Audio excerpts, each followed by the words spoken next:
அன்பு நண்பர்களுக்கு வணக்கம். மீண்டும் உங்களை சந்திப்பதில் மிக்க மகிழ்ச்சி. இது தடம் யூடியூப் சேனல். தடம் பார்த்து நடப்பவன் மனிதன், தடம் பதிப்பவன் மாமனிதன். போன வீடியோல நம்ம இந்த பேண்டேட் அப்படிங்கிறது எப்படி ஒரு தனிநபருடைய தேவைக்காக கண்டுபிடிக்கப்பட்ட கண்டுபிடிப்பு, பல பேருக்கு இன்னைக்கு ஒரு ஃபர்ஸ்ட் எய்ட் கிட்ல ஒரு காமன் ஐட்டமா யூஸ் பண்ணப்பட்டுகிட்டு இருக்கு அப்படிங்கிறத பார்த்தோம். இன்னைக்கு அதே மாதிரி ஒரு குறிப்பிட்ட சில பேருடைய தேவைகளை பூர்த்தி செய்யறதுக்காக கண்டுபிடிக்கப்பட்ட ஒரு விஷயம் இன்னைக்கு எப்படி வேர்ல்டு லெவல்ல பல பேராலையும் யூஸ் பண்ணக்கூடிய ரொம்ப ஒரு காமன் ப்ராடக்டாக இது மாறி இருக்கு அப்படிங்கறத தான் இன்னைக்கு நம்ம பார்க்க போறோம். அது என்ன ப்ராடக்ட், அது என்ன பொருள் அப்படின்னு பாக்குறதுக்கு முன்னாடி நம்ம சேனலை சப்ஸ்கிரைப் பண்ணாதவங்க சப்ஸ்கிரைப் பண்ணிடுங்க, மறக்காம பெல் பட்டனையும் கிளிக் பண்ணிடுங்க. வாங்க நீங்க நம்ம வீடியோக்குள்ள போலாம்.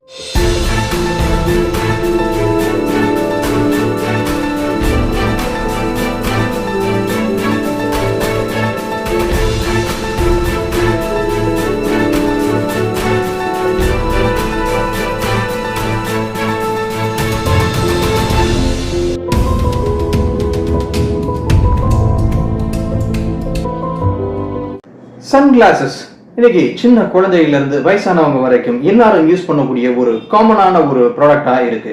இந்த சன்கிளாசஸ்ல ரேபன் அப்படிங்கிறது வேர்ல்ட்ஸ் லீடிங் ஒரு பிரீமியமான சன்கிளாசஸ் பிராண்ட் அப்படிங்கிறது நம்ம எல்லாத்துக்குமே தெரியும். இந்த ரேபன் கம்பெனியுடைய ரெண்டு ப்ராடக்ட்ஸான ஏவியேட்டர் மற்றும் வேஃபேரர் அப்படிங்கிற மாடல் சன்கிளாசஸ் இன்னைக்கு ரொம்ப காமனா எல்லாராலையும் யூஸ் பண்ணக்கூடிய, ரொம்ப அதிகம் பேர் யூஸ் பண்ணக்கூடிய மாடல்ஸ் தான் இந்த ஏவியேட்டர் மற்றும் வேஃபேரர். இந்த ஏவியேட்டர் அப்படிங்கிறது பேர் பின்னணி மட்டும் இல்லைங்க, இந்த ப்ராடக்ட் கண்டுபிடிக்கப்பட்ட பின்னணியே, அதுக்கு பின்னாடி இருக்கிற கதையே ரொம்ப சுவாரஸ்யமான விஷயம். அது என்ன அப்படிங்கறத தான் இன்னைக்கு நம்ம வீடியோவில் பார்க்க போறோம். யுஎஸ்னுடைய ஏர்ஃபோர்ஸை சேர்ந்தவர் கர்னல் ஜான் ஏ மெக்ரீடி.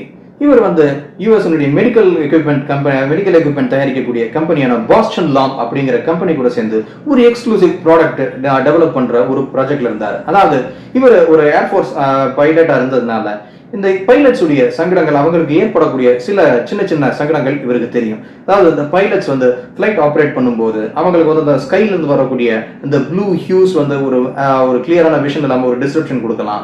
அது மட்டும் இல்லாம ஹை ஆல்டிடியூட்ல பறக்கும் போது அவங்களுடைய காகல்ஸ் கொஞ்சம் ஃபாக் ஃபார்ம் ஆகி அதுல ஒரு விஷன் டிஸ்டர்பன்ஸ் ஏற்படலாம். ஸோ இந்த மாதிரியான சங்கடங்கள் எல்லாம் சரி பண்ற மாதிரி அவங்களுக்கு ஒரு கிளியர் விஷன் கொடுக்கக்கூடிய ஒரு காகல்ஸ், ஒரு கிளாஸஸ் ரெடி பண்றது தான் இவங்களுடைய ப்ராஜெக்ட் நோக்கம். இந்த ப்ராஜெக்ட் தான் இந்த கர்னல் ஏ மெக்ரீடியும் இந்த பாஸ்டன் லாம் கம்பெனியும் ஒரு எக்ஸ்க்ளூசிவான அந்த பைலட்ஸுக்கு எக்ஸ்க்ளூசிவா யூஸ் ஆகக்கூடிய ஒரு கிளாஸை டெவலப் பண்றதுதான் இவங்களுடைய ப்ராஜெக்டாக இருந்துச்சு. இந்த கர்னல் ஜான் மெக்ரீடியும் இந்த பாஸ்டன் லாம் கம்பெனியும் நினைச்ச மாதிரியே ஒரு ப்ராடக்டை 1936 டிசைன் பண்ணாங்க. ஒரு கிரீன் லென்ஸோட பிளாஸ்டிக் ஃப்ரேமோட ஒரு புரோட்டோடைப் கிளாஸை ஃபர்ஸ்ட் லான்ச் பண்றாங்க. இந்த கிரீன் லென்ஸ் இந்த ப்ளூ கலர் வரக்கூடிய இந்த ஸ்கைல ப்ளூ கலர்ல இருக்கக்கூடிய இந்த ஹியூஸை கட் பண்றது மட்டும் இல்லாம அங்க ஃபாக்ல ஆகக்கூடிய ஒரு ப்ராப்ளத்துக்கும் ஒரு சொல்யூஷன் கொடுத்துச்சு. ஃபர்ஸ்ட் இந்த ப்ராடக்ட்டை ஆன்டி கிளேர் அப்படிங்கிற பேர்ல தான் இவங்க லான்ச் பண்ணாங்க. இந்த கிரீன் லென்சஸ் பிளாஸ்டிக் ஃப்ரேமோட தான் இந்த கிளாஸ் இனிஷியலா லான்ச் பண்ணப்பட்டுச்சு. பட் அதுக்கப்புறம் 1938 இந்த ப்ராடக்ட்டை கொஞ்சம் ரீடிசைன் பண்ணாங்க. இம்பாக்ட் ரெசிஸ்டன்ஸ் லென்ஸை இந்த ப்ராடக்ட்டுக்கு கொண்டு மெட்டல் ஃப்ரேமையும் கொடுக்குறாங்க. இதனால இந்த ரேஸ், இன்ஃப்ராரெட் மற்றும் அல்ட்ராவயலட் ரேஸ் உடைய இதையும் இந்த இம்பாக்டையும் இது கொஞ்சம் கண்ட்ரோல் பண்ணுது அப்படிங்கிற மாதிரியான ஒரு டெவலப்மெண்ட் இது கொண்டு வந்தாங்க. அதுக்கப்புறம் முதல்ல ஆன்டி கிளேர் அப்படின்னு இந்த ப்ராடக்ட்டை லான்ச் பண்ணியிருந்தாலும் 1938 இந்த இம்பாக்ட் ரெசிஸ்டன்ஸ் லென்ஸ் கொண்டு வந்ததுக்கு அப்புறம், மெட்டல் ஃப்ரேம் கொண்டு வந்ததுக்கு அப்புறம் இந்த ப்ராடக்ட் ரேபன் ஏவியேட்டர் அப்படிங்கிற பேர்ல பேட்டன்ட் பண்றாங்க. ரேபன் அப்படிங்கிறது இந்த ரேஸ், இன்ஃப்ராரெட் மற்றும் அல்ட்ராவயலட் ரேஸ் பேன் பண்ணக்கூடிய ஒரு கெபாசிட்டி இருக்கு அப்படிங்கிறதுனாலே இந்த ரேபன் அப்படிங்கிற பேரு வந்துச்சு. அதுக்கப்புறம் ஒரு பைலட்ஸுக்காக டிசைன் பண்ணப்பட்டுச்சு அப்படிங்கிறதுனால ஏவியேட்டர் அப்படிங்கறத இந்த ப்ராடக்ட்டுக்கு பேரா வச்சாங்க. இப்படித்தான் இந்த ரேபனுடைய ஏவியேட்டர் அப்படிங்கிற மாடல் கிளாஸஸ், சன் கிளாஸஸ் பைலட்ஸுக்காக டெவலப் பண்ணப்பட்டுச்சு. இப்படி பைலட்ஸுக்காக கண்டுபிடிக்கப்பட்ட இந்த ஏவியேட்டர் மாடல் சன்கிளாசஸ் இன்னைக்கு வேர்ல்டு லெவல்ல எல்லாரும் யூஸ் பண்ணக்கூடிய ரொம்ப காமனான ஒரு சன்கிளாஸ் மாடலா ஆயிடுச்சு அப்படின்னு தான் சொல்லணும். இன்னைக்கு இந்த சன்கிளாசஸ் கண்டுபிடிச்ச இந்த ஏவியேட்டர் சன்கிளாசஸை லான்ச் டெவலப் பண்ண ரேபன் கம்பெனி அந்த பிராண்ட 1999 இட்டாலியை சேர்ந்த லக்ஸோட்டிகா அப்படிங்கிற ஒரு கம்பெனிக்கு கிட்டத்தட்ட ஒரு $640 மில்லியன் அந்த பிராண்ட வித்துட்டாங்க.